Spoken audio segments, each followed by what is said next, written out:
Se você acompanha o canal por aqui, já deve saber que eu gosto muito do Fedora. No início da minha jornada com Linux, eu tive o meu momento de distro hopping, onde eu explorava boa parte das distribuições, mas eu sempre acabava voltando para o Fedora. No meio do caminho, eu passei um pouco mais de 2 anos utilizando o macOS, mas logo eu já voltei para o mundo do Linux, onde eu já voltei direto para o Fedora com GNOME e não saí mais.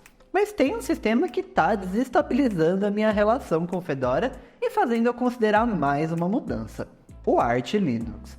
Mas o que o Arch Linux tem de tão excepcional que está me fazendo considerar isso? Eu vou te contar tudinho ao longo desse vídeo.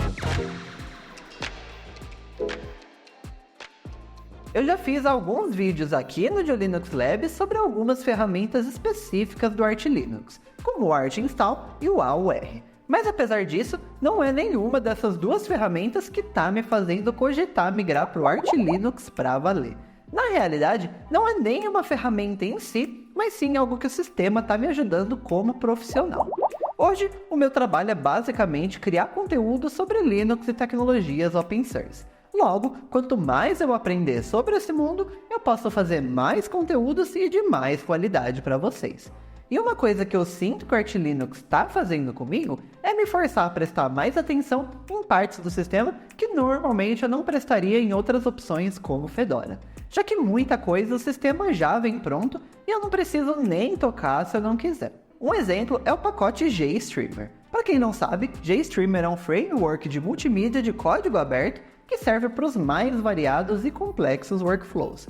Ele pode ser utilizado tanto em editor de vídeo, em um transcoder e até mesmo em aplicações como um player de vídeo.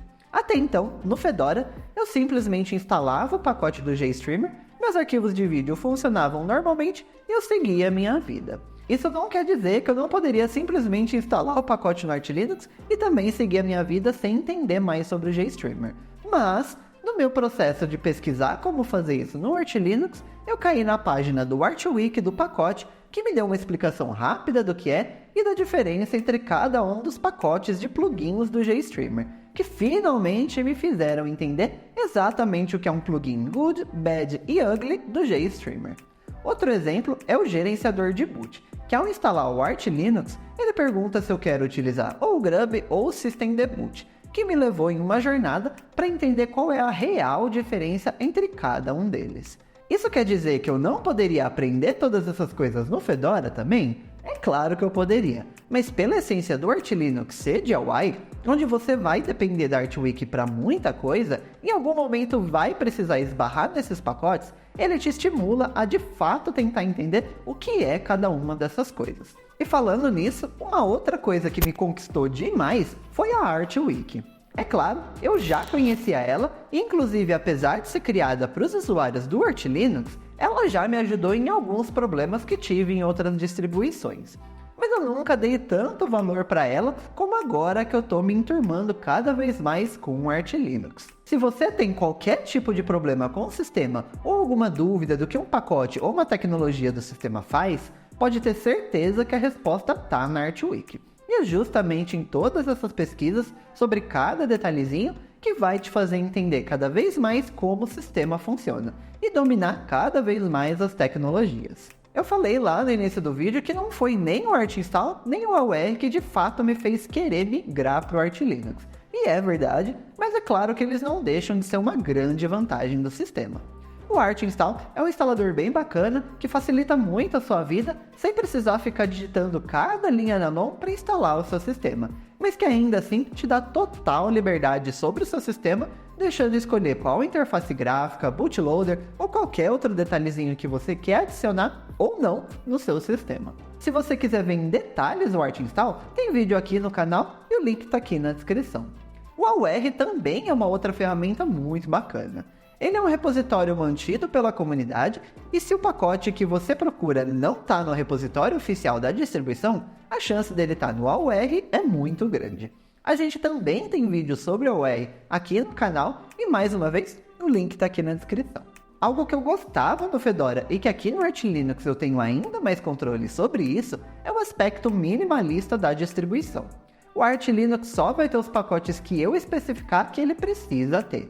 Se eu não precisar de um player de vídeo, por exemplo, eu posso simplesmente não instalar e o meu sistema vai continuar funcionando normalmente. Isso garante que no meu sistema só vai ter realmente os pacotes que eu preciso para o meu workflow, e nenhuma customização, configuração ou qualquer coisa do tipo que não me agrade. Uma das maiores diferenças entre o Fedora e o Arch Linux é o modelo de lançamento do sistema. Enquanto o Fedora é uma distribuição point release, ou seja, tem lançamentos pontuais a cada 6 meses, o Arch Linux segue o modelo rolling release, onde você vai simplesmente atualizando os pacotes por toda a eternidade, sem ter uma versão definida.